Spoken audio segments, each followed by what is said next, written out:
세 번 울린 종소리, 깊은 산 치악산 자락의 구룡사, 고요한 절이 있었지요. 그 절에 스님 한 분 자비로운 마음으로 세상을 품었지요. 어느 날 매에게 쫓기던 작은 꽁 한 마리 스님의 품에 겨우 안겨 숨을 돌렸습니다. 그날 이후 꽁은 날지 않았습니다. 꽃피는 마당을 거닐며 스님 곁을 지켰지요. 시간은 흘러 스님이 절을 비운 어느 날 도둑대가 절을 덮쳤습니다. 불상은 흔들리고 법당엔 어둠이 깃들었지요. 그때 그 꽁이 하늘을 가르며 종각으로 날아 올랐습니다. 첫 번째 종소리 뱅, 산이 흔들렸습니다. 두 번째 종소리 뱅, 마을이 깨어났습니다. 세 번째 종소리 뱅, 꽁은 그 자리에서 조용히 눈을 감았습니다. 작은 생명 은혜를 품고 목숨을 바쳐 절을 지킨 그날, 오늘도 치악산 구룡사의 종소리는 울리고 사람들은 속삭입니다. 은혜는 바람처럼 흩어지지 않는다. 이게 범종각이라고 구룡사에 그 기념비와 안내판이 있대요. 한번 가보셔요. 그럼 이 시를 누가 썼느냐? 챗GPT가 썼습니다. 제가 쓴 게 아니라 제가 이런 내용을 얘기하고 이걸로 시를 한번 써봐 하니까 챗GPT가 이렇게 써줘요. 그러니까 우리 진광덕 선생님이 나오셔서 문정란 시의 그 시인의 시인데 희망가 이걸 한번 낭독해 보겠습니다. 여기는 뭐 대장이 아니니까 한 번씩 나와. 희망가 문병란. 얼음장 밑에서도 고기는 헤엄을 치고 눈보라 속에서도 메아는 꽃망을 든다. 절망 속에서도 삶에 끊기는 희망을 찾고 사막의 고통 속에서도 인간은 오아시스의 그늘을 찾는다. 눈 덮인 겨울의 밭고랑에서도 보리는 뿌리를 뻗고 하늘은 빙점에서도 그 매운맛 향기를 지닌다. 절망은 희망의 어머니, 고통은 행복의 스승, 시련 없이 성취는 오지 않고 단련 없이 명검은 날이 서지 않는다. 꿈꾸는 자여, 어둠 속에서 멀리 반짝이는 별빛을 따라 긴 고행길 멈추지 말라. 감사합니다. 비망록 문정희. 남을 사랑하는 사람이 되고 싶었는데 남보다 나를 더 사랑하는 사람이 되고 말았다. 가난한 식사 앞에서 기도를 하고 밤이면 고요히 일기를 쓰는 사람이 되고 싶었는데 구겨진 속옷을 내보이듯 매양 허물만 내보이는 사람이 되고 말았다.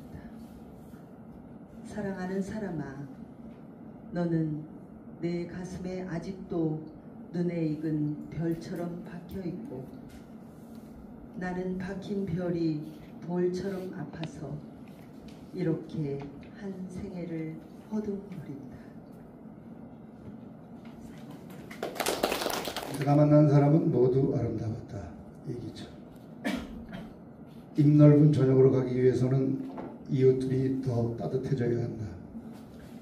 초승달을 데리고 온 밤이 우체부처럼 대문을 두드리는 소리를 듣기 위해서는 채소처럼 푸른 손으로 하늘을 씻어 넣어야 한다. 이 세상에 살고 싶어서 별을 쳐다보고 이 세상에 살고 싶어서 별 같은 약속도 한다. 이슬 속으로 어둠이 걸어 들어갈 때 하루는 또 한 번의 작별이 된다. 꽃송이가 뚝뚝 떨어지며 완성하는 이별. 그런 이별은 숭고하다. 사람들의 이별도 저러할 때 하루는 들판처럼 부요하고 한 해는 강물처럼 눅눅하다. 내가 읽은 책은 모두 아름다웠다. 내가 만난 사람도 모두 아름다웠다. 나는 아까만큼 희고 깨끗한 발로 하루를 건너고 싶다. 떨어져서도 향기로운 꽃잎의 말로 내 아는 사람에게 상춘잎 같은 편지를 보내고 싶다. 감사합니다. 겨울 부채 그런 뜻이죠. 어떤 사람이 지인한테 선물을 한 거예요. 여름에 화로를 선물을 했어. 그랬더니 아니 이 더위에 화로를 어디다 쓰라고 선물을 있다고 그래요. 화를 벌컥 내는 거예요. 그리고 겨울에 부채를 다시 선물을 했어. 이 엄동설한 추위에 뭐 부채를 어디다 쓰라고 이렇게 화를 낸 거예요. 근데 이 사람이 다른 분한테 다시 선물을 한 거예요. 그 여름에 화로를 선물했더니 이분은 고맙다고 하는 거예요. 이게 이제 요새 얘기가 아니잖아요. 수십 년, 100년 전 예를 들어서 얘기인데 여름에 비가 많이 오고 이게 옷가지들도 별로 없을 때 이걸 간신히 빨아서 말리려면은 이렇게 화로불이 있으면 불을 담아서 화로불에다가 이 젖은 빨래를 말르면 얼마나 요긴하게 쓰겠느냐. 고맙습니다 한 거야. 여름 화로 선물을. 근데 겨울에 이제 또 부채를 선물했더니 이분이 또 고맙다는 거야. 이 겨울에 부채를 선물했는데도. 그때는 뗄가지가 없으니까 산에 가서 나무를 해가지고 생소나무, 소나무가지를 쳐서 그거를 쇠죽을 쓰고 하는데 이게 불이 잘 안 붙네. 그러니까 이걸 부채질을 해서 쇠죽을 쓸 수 있게끔 부채를 선물해줘서 아유 이렇게 고마울 때가 없습니다. 이렇게 한 사람은 화를 내고 한 사람은 그것을 아주 고맙게 받아들이는 그런 상황이 있는 거죠. 그 말씀드렸습니다만 맑은 그런 시냇물을 똑같이 젖소가 마시면은 우유를 우리가 얻을 수가 있고 독사가 마시면은 이게 독이 될 수도 있다는 말이에요. 그러니까 내가 이렇게 막 먹고 어떻게 가치를 거기에다가 부여하느냐에 따라서 보잘것없는 것도 아주 좋은 가치를 실현할 수 있는 것이고 또 아주 값진 것도 우리 생각 여하에 따라서 그게 쓰레기로 취급받을 수밖에 없다. 그런 얘기예요. 그래서 그 현실적으로 그런 우리가 이게 가치가 없는 것은 없다 그랬잖아요. 그래서 그렇게 마음을 짓고 뭐 이렇게 하는 일체유심조라든가 뭐 이런 모든 일련의 것들이 내가 마음속에서 일어나는 거죠. 이렇게 상대적인 그런 거. 그걸 또 지금 말씀을 드리려고요. 장단상교. 길고 짧은 것은 서로 비교가 된다. 더 쉽게 얘기하면 길고 짧으면 대봐야 알지. 그 뜻이에요. 어떤 이제 그 법문을 하시는 고스님이 자기의 그런 긴 지팡이를 가져다가 이렇게 얘기를 합니다. 여기 이 지팡이를 어떤 톱이나 도끼 손을 대지 말고 짧게 만들어 봐라. 이 지팡이를 전부 다 고민에 빠졌습니다. 아니 저 지팡이를 어떻게 손을 안 대고 짧게 만들 수가 있을까? 이렇게 몇 개월이 흘렀을 때 한 분이 감히 나섰습니다. 그 고승한테 삼배를 올리고 제가 한번 해보겠습니다. 거기서는 그 고승의 지팡이 옆에 더 긴 막대기를 갖다 놨어요. 근데 벌써 눈치챈 거지 이 고승이. 그대가 해냈구나. 길고 짧다는 것은 상대적 개념이다. 역시 그대가 해냈구나. 이렇게 얘기를 합니다. 우리가 이렇게 세상을 잘 살고 못 사는 것도 어떻게 보면 그런 상대적인 상대성인 거예요. 대개는 높이 쳐다만 보고 그것을 성취하기 위해서 살아가다 보니까 우리가 상대적으로 초라해 보이고 빈곤해 보이고 자학하는 그런 상황이 빠지게 됩니다. 그래서 자신을 가장 행복하게 이르게 하는 방법 중 하나는 자신보다 더 불행한 사람을, 불행한 처지에 있는 사람을 보고 내가 도와주는 길이야. 도와드리는 길. 그것이 내가 행복할 수 있는 거야. 행복은 뭐 재력이나 권력, 명예, 지위 이런 데만 있는 것이 아니라 평소 내가 자그마한 덕이라도 베풀면 그것이 훗날에 행복으로 다가올 수가 있다는 얘기죠. 보세요. 지금 재벌이라고 하면은 100억, 200억 갖다 재벌이라고 합니까? 그거보다 훨씬 많이 지닌 사람도 처사를 하고, 권력가 상당한 지위에 있는 사람도 구속되어가고, 명예나 지위가 대단했던 사람도 어느 날인가 초라하게 추락하는, 하락하는 그런 세상 속에 우리가 살아가고 있는 거예요. 그런 중에 길고 짧은 것을 왜 대봐야 되느냐.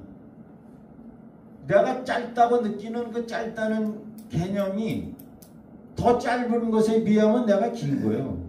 그렇잖아요. 나는 짧아. 근데 나보다 훨씬 더 짧은 거에 비하면 나는 긴 거야. 길어? 나는 상당히 길어. 나는 대단한 인물이야. 그래도 나보다 더 긴 것에 비하면은 나의 긴 것이 긴 게 아니잖아요. 상대적으로 내가 짧아진다는 거예요. 이와 같이 이제 우리의 삶도 이렇게 짧고 길고 이런 것에 너무 연연할 게 없어요. 인생은 짧고 예술은 길다 이렇게 얘기합니다. 짧은 인생 속에서 우리가 어떻게 사는 게 잘 사는 거야? 그냥 우리가 즐기고 멋지게 사는 게 그게 짧은 인생을 길게 사는 거죠. 길고 짧음에 연연할 그런 우리 세태가 아니다. 우리 연령층에서는 길고 짧음을 떠나서 내가 얼마나 내 삶을 여유롭게 유유자적하게 멋있게 인생을 살 것인가 이것을 고민하는 이거는 어느 등산가 이야기입니다. 어느 등산가가 등산을 하다가 길을 잃게 됩니다.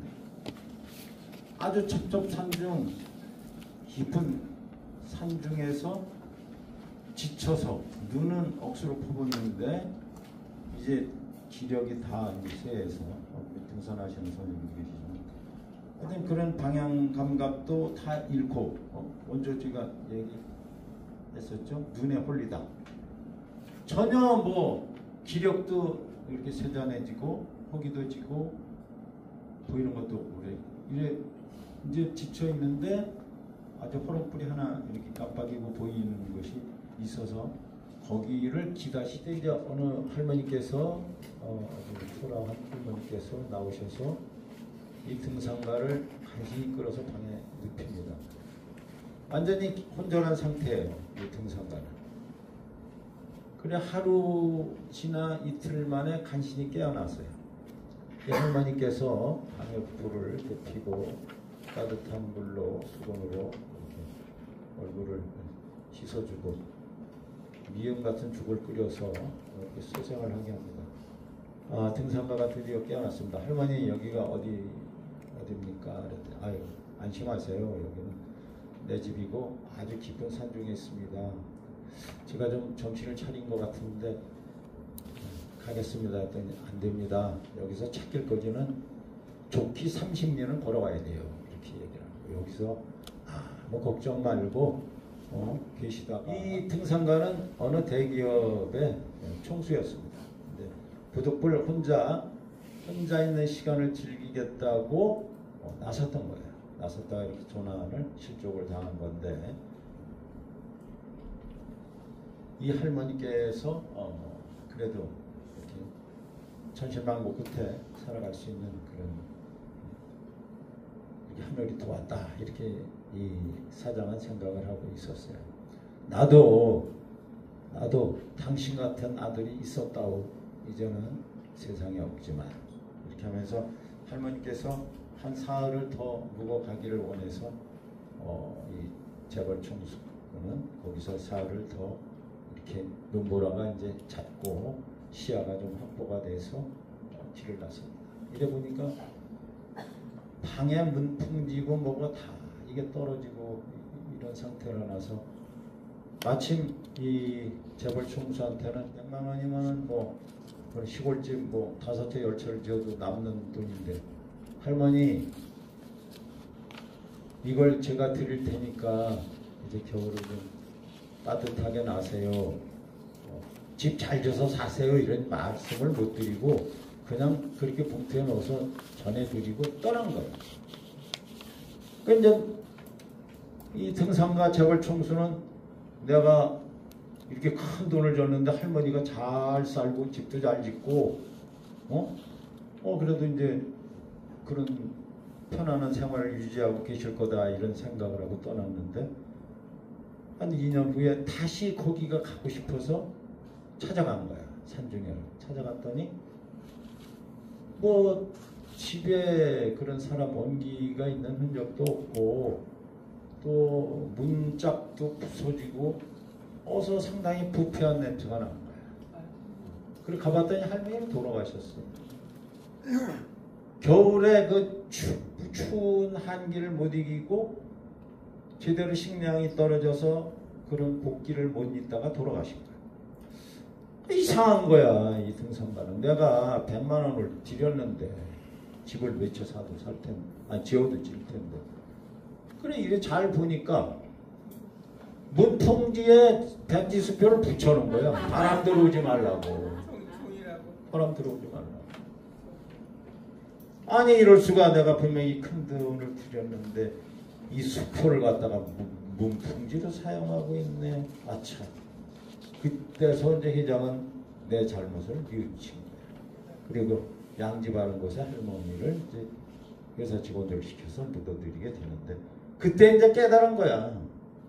가장 귀한 것도 깨닫지 못한다면은 휴지 조각밖에 될 수가 없구나.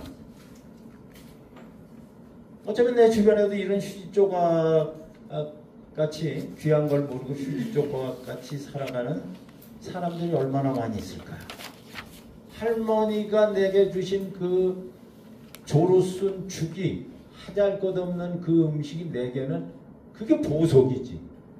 내 삶을 지켜줬으니까 그 미음죽이 그게 보석이었는데 난 그거를 그 보석에 대한 보답을 휴지장으로 해줬구나. 이런 이제 깨달음이 온 거예요.